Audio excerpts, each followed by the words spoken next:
Greetings, my fellow creators and creations of the Almighty Most High. I am Karma, and welcome to the Truth Booth. You don't have to deal with people to serve the collective. Most people, or the average person, interprets life or thinks in terms of what you can hear or see or taste and touch. They think in terms of the physical. But it's very important that we also interpret life from an energetic standpoint. We have to see things in terms of energy. The energetic world, although it's unseen, is extraordinarily powerful, and it has major influence on this physical realm, whether people want to realize that or not. When it comes to energy, you can benefit the collective without ever even talking to anyone or being in the same room with them. A lot of pure spirited people that don't have not one bad intention in their entire being feel like they need to be up close and personal with the collective in order to help them, and that's just not the case. And sometimes this can create more harmful energy unintentionally. A lot of people have made the huge mistake of putting themselves in harm's way, calling themselves trying to serve the people and or the collective, and it's a huge mistake that a lot of people have made historically and in this modern day as well. It's still happening today. And just because you're for the people doesn't mean you have to be in the streets among the people. That is extremely dangerous for a person that is vibrating at a high frequency and walking their path of a higher purpose. This type of energy, high vibrational energy, it attracts other high vibrational people, sure, but it also attracts extremely low vibrational people as well that don't want to see nobody doing better than them thrive.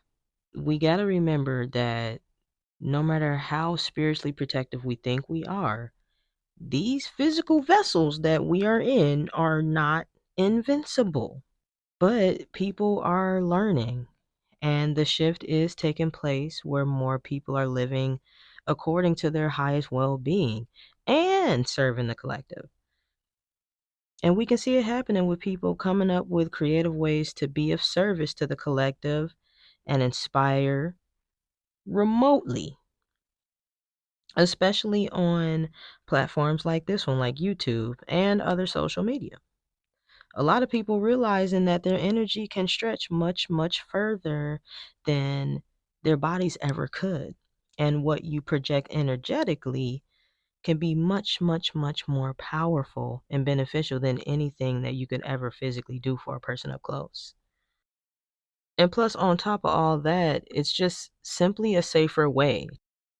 The thing about our energy and our minds is that energy knows what it wants to do. It has a specific purpose and it knows exactly how to get there. Our brains, we don't know what the fuck we want from one moment to the next. It's forever changing. We get confused, we get fuzzy, we get forgetful, we get emotional.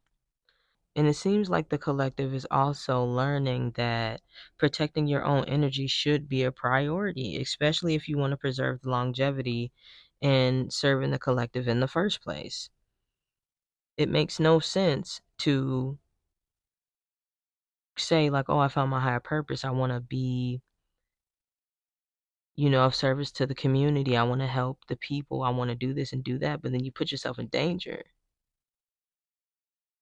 A lot of you feel like you have a deeper purpose. Like there's something pulling on you at your soul level that is urging you to dig deeper, to want deeper, to feel deeper, and to give deeper. You want to see the evolution within this collective. Something inside of you that needs to be of help, that wants to contribute to the mental, emotional, physical, and spiritual evolution of the human race and all living things alike. But The thing about being spiritually connected to your divine guidance and being spiritually evolved or choosing the journey to self discovery is that you get these enhanced perspectives.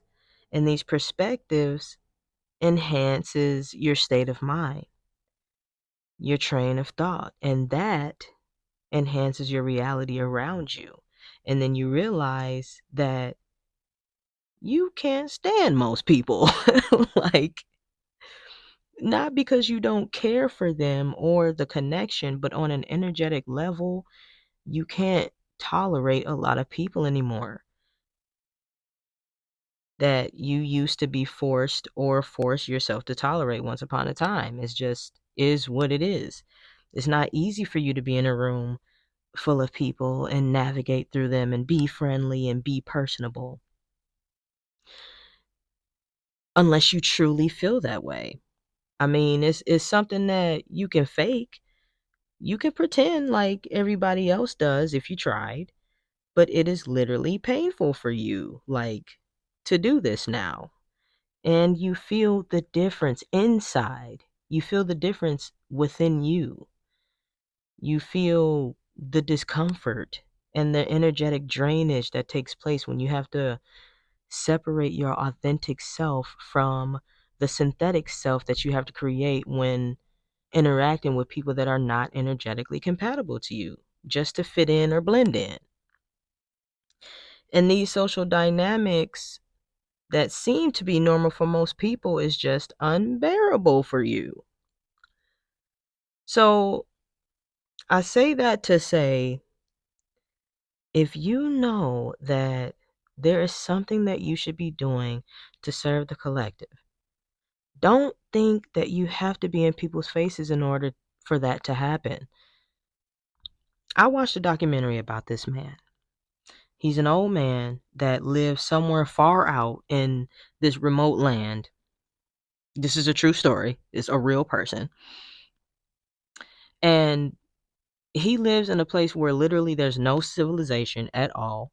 It's just him and his few animals for miles and miles and miles. And he has been living in a complete solitary life, creating his own resources to survive and governing himself for, what did they say, like 20 to 30 years or something like that. He's been completely alone and he was thriving. Like, he loved it.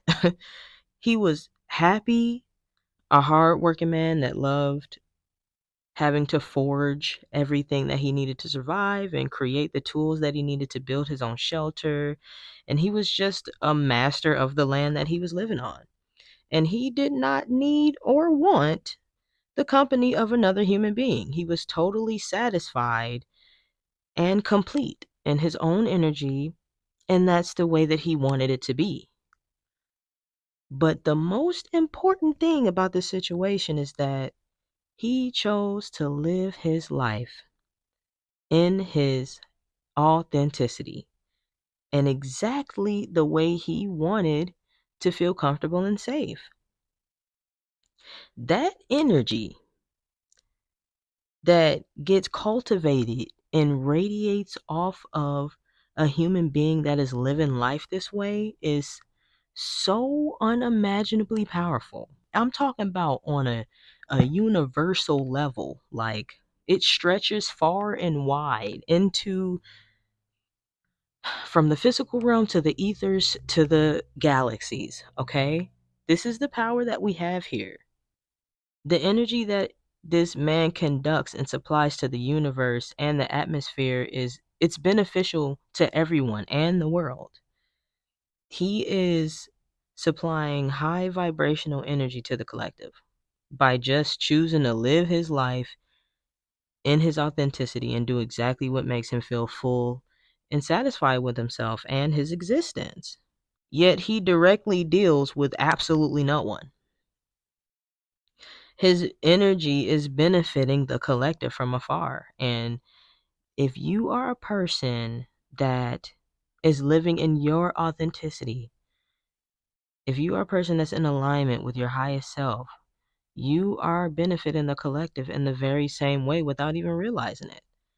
by not only projecting high vibrational and high frequency energy, but by providing the universe an example of what type of people are needed to inspire others to be their authentic selves as well, and project the energy of self-love over faking it, and knowing the difference between truly serving the collective versus just doing what pleases the people around. If everybody makes the conscious decision to protect their own well-being at all costs, then everyone's well-being will be protected. Teaching others self-love is loving thyself. And the energy that is created is what is going to improve our environment. I'm talking about for generations and generations and years and hundreds and thousands of years to come. Thank you for listening. And that's all I got from the Truth Booth for now.